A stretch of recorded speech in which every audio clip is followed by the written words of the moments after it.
السلام علیکم۔ آپ کو پتہ ہے کہ ہم ماشاءاللہ سے جو ہے وہ پڑھ رہے ہیں سورہ مائدہ کی، ہم نے 48 آیات جو ہیں وہ کمپلیٹ کر لی ہیں، اسی کو ہم لوگ کنٹینیو کر رہے ہیں۔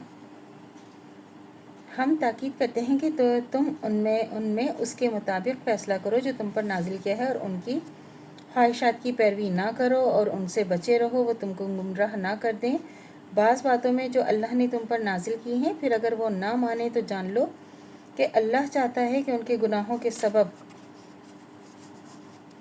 ان پر مصیبت نازل کرے۔ لوگوں میں بہت سے تو نافرمان ہیں۔ 49 تو کیا جاہلیت کے زمانے کا حکم چاہتے ہیں اور یقین رکھنے والوں کے لیے اللہ سے اچھا فیصلہ کس کا ہوگا۔ 50 مومنوں، تم یہودیوں نصرانیوں کو دوست نہ بنایا کرو، وہ آپس میں تو ایک دوسرے کے دوست ہیں، اور تم میں جو ان کو دوست بنائے گا بے شک وہ ان میں سے ہوگا۔ بے شک اللہ ان کو ہدایت نہیں کرتا جو خود ہی اپنے اوپر ظلم کرتے ہیں۔ 51 پھر تم دیکھتے ہو کہ ان کو جن کے دلوں میں مرض ہے دوڑ دوڑ کر ان میں گھستے ہیں، کہتے ہیں کہ ہم کو خوف ہے کہ ہم پر کوئی حادثہ نہ پڑ جائے، سو قریب ہے کہ اللہ مکمل فتح دے یا کوئی اور حکم اپنے پاس سے، پھر اپنے دل کے پوشیدہ خیالات پر نادم ہوں گے۔ 52 اب مومنین حیرت سے کہیں گے کیا وہ نہیں ہے جو اللہ کی سخت قسم کھایا کرتے تھے کہ ہم تمہارے ساتھ ہیں، ان کے سارے اعمال برباد ہوئے جس سے وہ خسارے میں پڑے رہ گئے۔ 53 مومنوں، جو تم میں سے اپنے دین سے پھر جائے تو اللہ بہت جلد ایسے قوم پیدا کر دے گا جس سے اللہ محبت کرے گا، وہ اللہ سے محبت کریں گے، مومنین پر نرم دل ہوں گے اور کافروں پر سخت دل ہوں گے، اور اللہ کے راستے میں جہاد کریں گے اور ملامت کرنے والوں کی ملامت سے نہیں ڈریں گے۔ یہ اللہ کا فضل ہے کہ جسے چاہتا ہے دیتا ہے، اللہ تو بڑی وسعت والا اور خوب جاننے والا ہے۔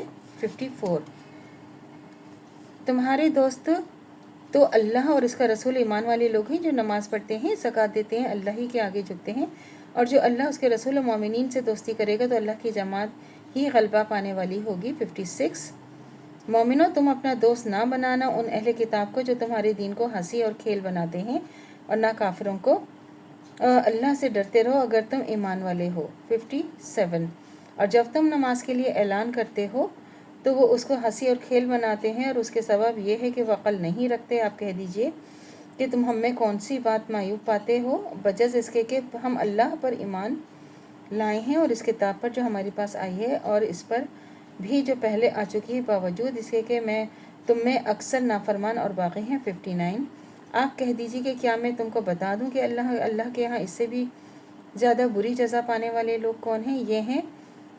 وہ یہ ہیں شیطان کی عبادت کی ہو، وہ یہ ہیں جن پر اللہ کی لعنت ہو، جن پر اللہ کا غضب ہو، اور جن کو اس نے بندر اور سور بنا دیے ہوں اور شیطان کی عبادت کی ہو، اور ان سب کا بہت بڑا ٹھکانہ سیدھا راستہ بہت دور ہوں گے۔ جب وہ تمہارے پاس آتے ہیں تو کہتے ہیں ہم ایمان لے آئے، اور جب وہ کفر ہی لے کر آئے تھے تو کفر ہی لے کر چلے گئے، اللہ تو خوب جانتا ہے جو وہ پوشیدہ رکھتے ہیں۔ 61 اور آپ دیکھتے ہیں کہ ان میں سے بہتوں کو جو گناہ، ظلم اور حرام کھانے پر دوڑ دوڑ کر گرتے ہیں، بے شک ان کی یہ سارے کام برے ہیں۔ تو آپ دیکھیں اللہ تعالیٰ کیسے ہمیں بتا رہے ہیں ہر چیز۔ اللہ سے دعا کرنی چاہیے کہ ہمارا جو ایمان ہے مرتے دم تک قائم و دائم رہے، خاتمہ بالخیر ایمان پر ہو۔ اجازت دیجیے، اللہ حافظ۔ میرے چینل کو لائک کیجیے، شیئر کیجیے، سبسکرائب کیجیے، شکریہ۔